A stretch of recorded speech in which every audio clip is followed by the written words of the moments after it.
Welcome to Wesley Impact. I'm Keith Garner. Would you be prepared to go into a prison to share a message that could change the lives of people?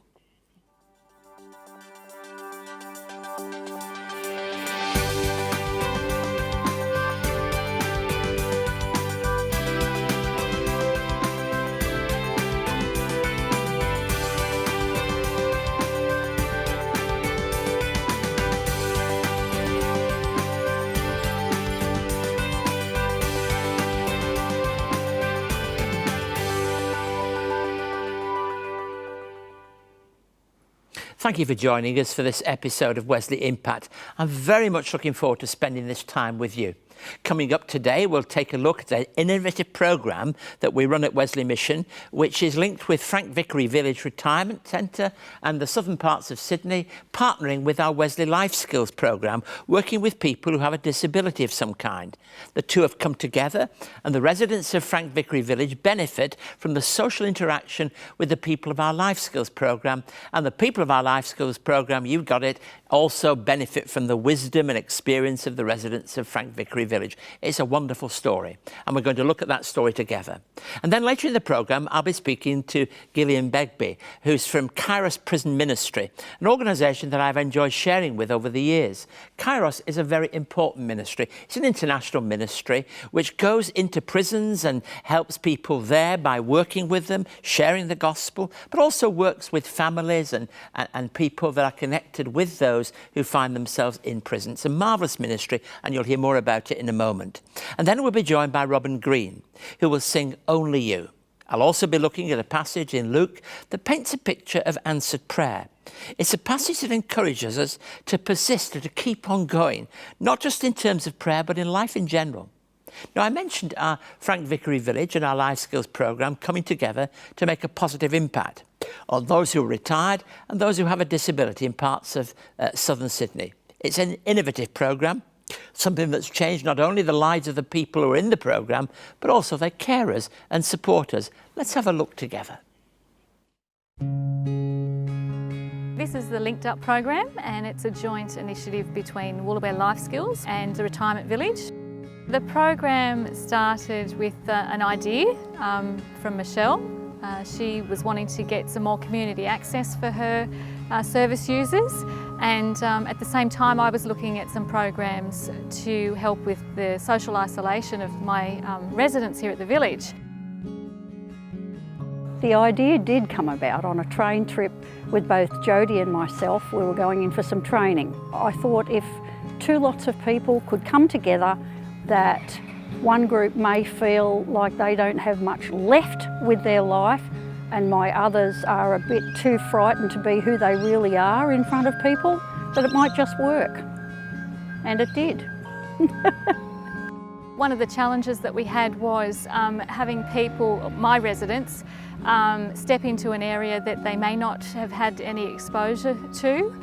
And the fear that comes with dealing with people that may have a disability of some sort.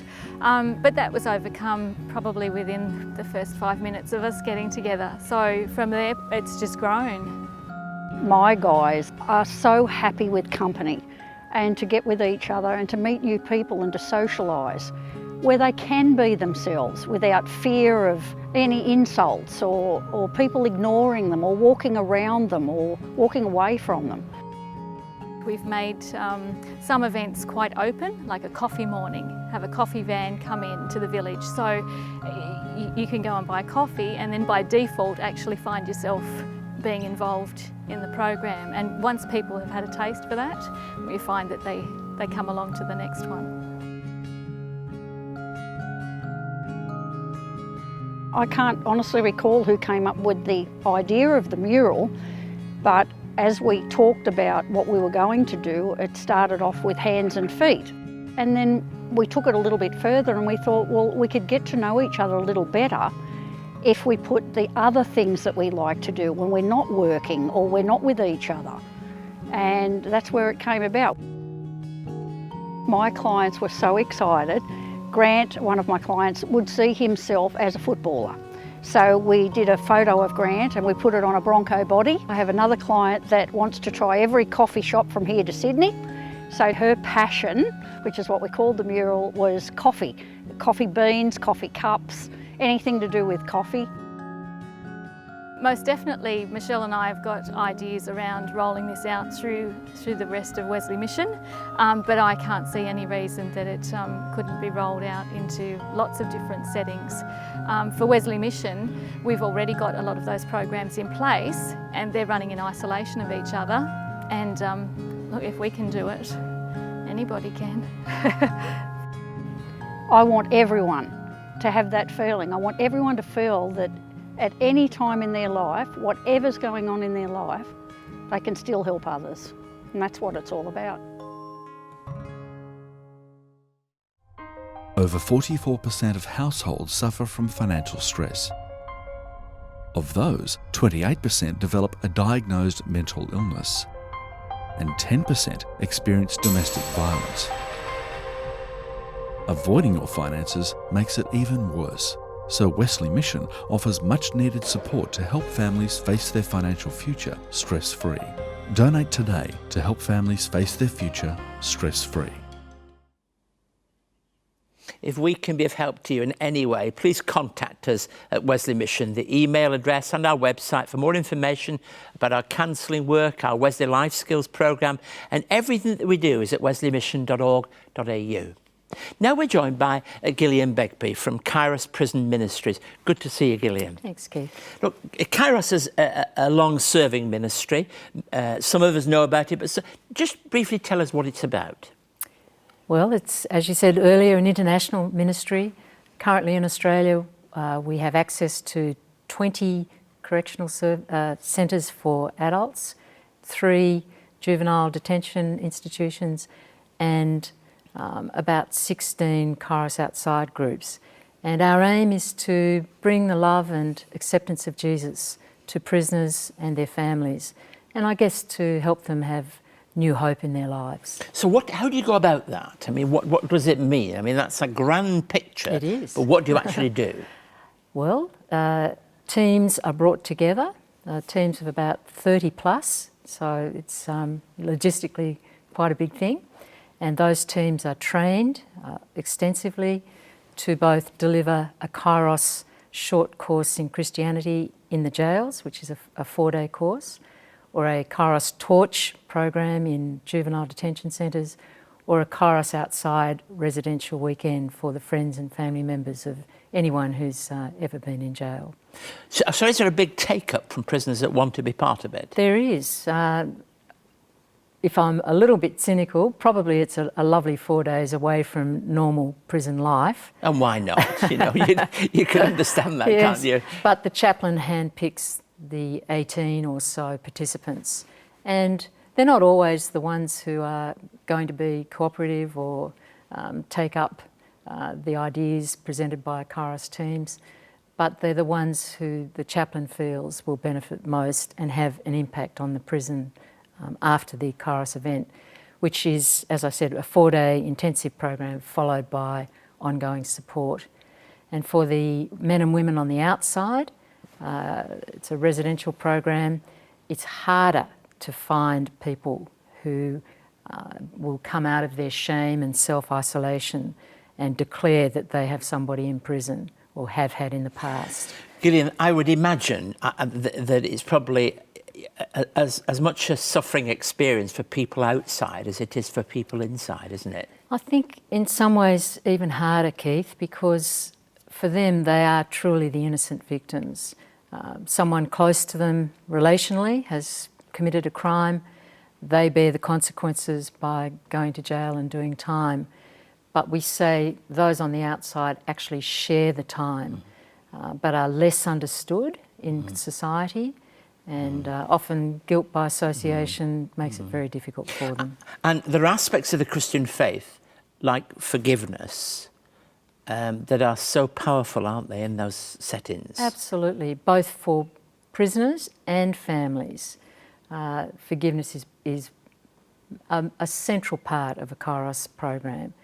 Understanding God's power to help the inmate forgive himself or herself for the crime and the impact on others, and for those on the outside to forgive the person who's absolutely turned their lives upside down.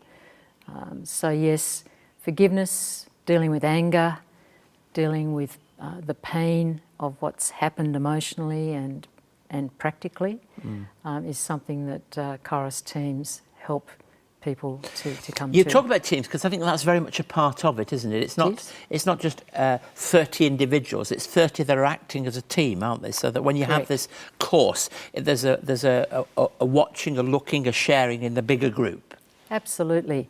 And I think that that team approach means that we bring together, people with different personalities and backgrounds. And so all the participants, whether they're prisoners or their family members and friends, can often find somebody that they relate to well in such a big team. What sort of person do you need would be suitable for this, and what sort of qualifications are necessary? Well, we don't just put our hands up and step into a jail. There's a lot involved before that, and one of the basic prerequisites for any Kairos team member is that they have themselves sorted out some of their own issues and faith issues by going to, say, an Emmaus or a Cassillo experience, and then, as I say, being well prepared, both to bond with the rest of the team, but also to have the skills necessary to either work in a jail or outside a prison with families and friends. So there is a lot involved. I think personality-wise, you've got to be unshockable. You've got to be totally non-judgmental and accepting, and have the agape love of Jesus as your motivating factor. Before we close, I mean, what do you most get out of it yourself personally? I think you've got to recognise it's a seed-sowing ministry. We don't always see huge growth or change, but there's always benefit to the participant, particularly in finding fresh hope and I guess the capacity to move forward from their situation. Gillian, thanks so much for giving us an insight into an important ministry that's going on all the time in Australia and around the world. I think it's wonderful that this is happening. It happens on behalf of the people of God, really, together. So thank you so much, Gillian, for sharing with us. Please welcome now Robyn Green, an Australian Indigenous person who's been sharing her music for over 30 years to sing for us. She's singing Only You.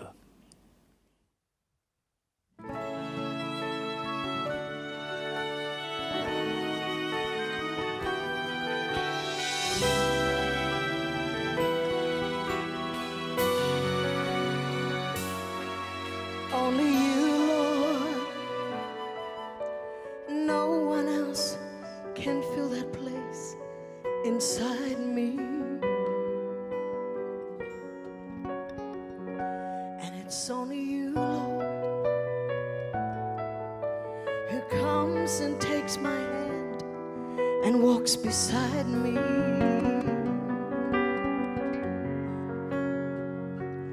Yes, you, Lord. You're the one my heart is crying out to.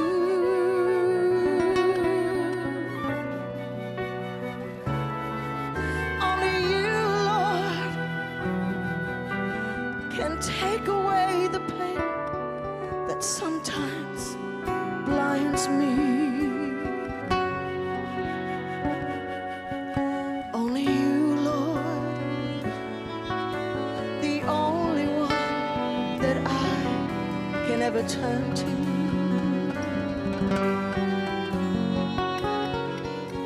And it's only you, Lord, who meets my needs and all that my heart yearns for.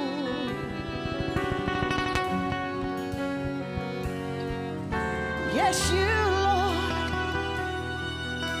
you're the one my heart is crying out to.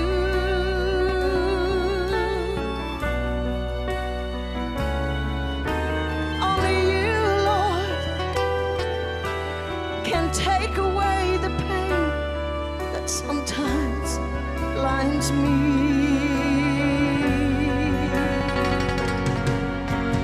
You're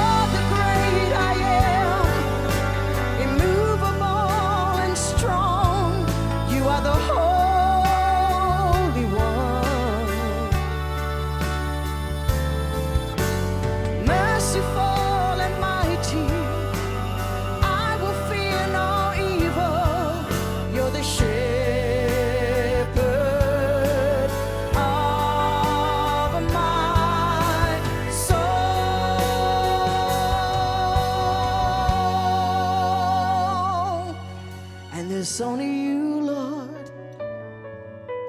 You are all that we will ever need.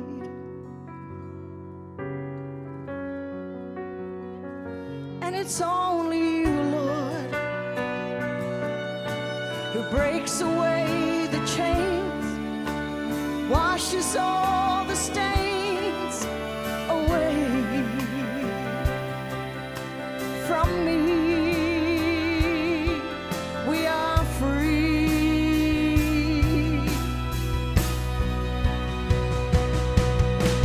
You're the great I am, immovable and strong.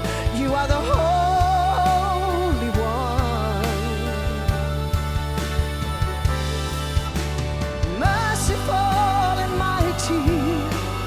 I will fear no evil. You're the shepherd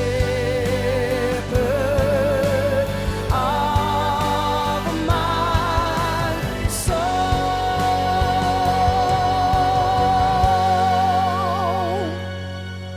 And it's only you, Lord, breaks away the chains, washes all the stains away from me. We are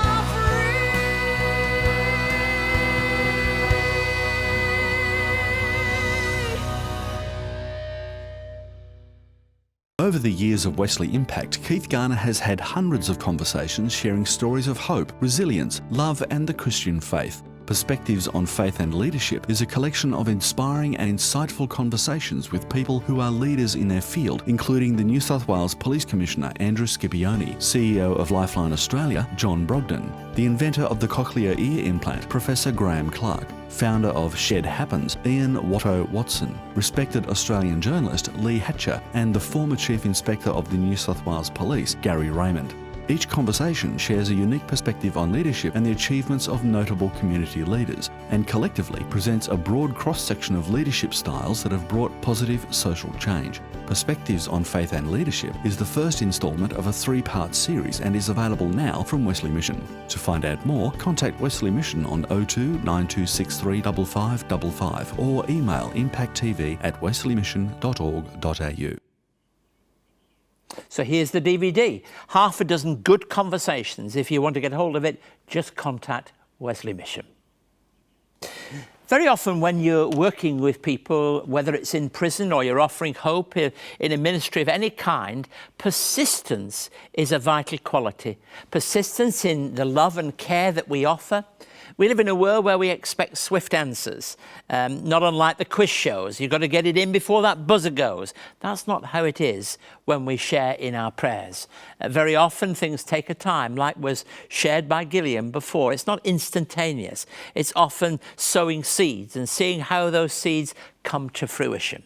Let me read to you from Luke 18 and reading verses 1 through to 8, the parable of the persistent widow. Then Jesus told his disciples a parable to show them that they should always pray and not give up. He said, in a certain town there was a judge who neither feared God nor cared what people thought. And there was a widow in that town who kept coming to him with the plea, "Grant me justice against my adversary." For some time he refused. But finally he said to himself, "Even though I don't fear God or care what people think, yet because this widow keeps bothering me, I'll see that she gets justice so that she won't eventually come and attack me." And the Lord said, "Listen to what the unjust judge says. And will not God bring about justice for his chosen ones who cry out to him day and night? Will he keep putting them off? I tell you, he will see that they get justice and quickly. However, when the Son of Man comes, will he find faith on the earth?" Now, Jesus often prayed through the night and away from other people. For example, Gethsemane, 3 times asking for the necessity of the cross to be taken from him. I noticed that Luke prefaces the parable of the dishonest judge with some very interesting words. It's often the word that introduces the teaching or the parable or the example that is the most pertinent in understanding things. Then Jesus told his disciples a parable to show that they should always pray and not give up. This is a pattern of how prayer must be. It's a pattern of how we live life, actually, isn't it? We don't give up. But it's certainly a pattern when it comes to prayer. There are no easy answers, and we become, if you like, a response to the very prayer we're offering by our attitude and our willingness to be persistent. Persistence happens within relationships. How many times do you have someone and you really want to build a bridge, but you've got to keep at it because you've got to get to know that person, not give up on them so easily. So you've got to be persistent. It's something that happens within our human relationships. It happens within families in a very real way. God is not like the judge, but we're surely called to emulate the widow. It'd be so easy, wouldn't it, to hear these words, oh, well, God's like the judge. Well, no, God is not like the judge. There are senses in which the judge responds, and we point to him as an example, but it's the widow that we're called to observe, the one who did not give up, the one that we're called to emulate in our own spirituality, in our own living. When the teams from the group that we've spoken to about today, when they go into prison, Kairos Ministry is actually not about giving up. It's listening, talking, sharing in a large group of people and wanting to know that the Christian faith is as much about that willingness to keep at things as anything else. Jesus is certainly not like the widow in not giving up in prayer in a direct sense, but what we get is an example of what happens in the same way that he doesn't give up on us, in the same way that the widow doesn't give up in her prayer, so something happens. And when those two things happen, persistence and a willingness to respond, so things are different. I don't know if you struggle with your prayers at times and you wonder just how you can handle that prayer. You've been praying for something and maybe God has a word for you this morning to say, don't give up, keep at it. Because only as you keep at it will you discover that way, that answer, that purpose that he has for you. And you can be certain that the patience and the persistence is not only on the side of the person asking the prayer, the persistence is often in the side of a God who goes alongside us, reminds us of how things could be, and brings about his healing grace in our lives. And so in this story, we have this picture of somebody who has a real need, who says that they want really an answer to that need. It says that he will, I tell you, he will see that they get justice and quickly. Gosh, what a promise really of what God is like. And then there's this question at the end, which can feel a bit out of place, but it's not. At the end it says, however, when the Son of Man comes, will he find faith on the earth? Will we be persistent? When he looks at our lives, when he looks at what we do and who we are and what we are, would he find those qualities in our lives? Will we be a people that persist and don't give up in prayer and in life? If you would like to contact Keith and find out more about today's program, write to us at Wesley Mission, Post Office Box A5555, Sydney South 1235. Or you can send an email to impacttv@wesleymission.org.au. On our website, you can catch up on past episodes of Wesley Impact, find out more about our work, read online magazines and articles, and connect with us on Facebook, LinkedIn, Twitter, and YouTube. You can also connect to Keith's blog and stay up to date on all of the latest news and information from Wesley Mission. wesleymission.org.au. Well, thank you for joining us today. Please contact us if you'd like to find more about Wesley Mission, watch past episodes of Wesley Impact TV. Email address is for you there again, impacttv@wesleymission.org.au. The Wesley Mission website, of course, is always a source of information. Follow us on social media, Facebook, LinkedIn, Twitter, so many different ways. So much am I grateful for Gillian Begbie joining us that I want you to point you to their work. You'll find their website is available for you on our particular website. You'll find all about them. We want to link up and give their information. It's a marvellous ministry. Thank you so much for joining us today. Please do join us again next week for another episode of Wesley Impact. Thank you and God bless.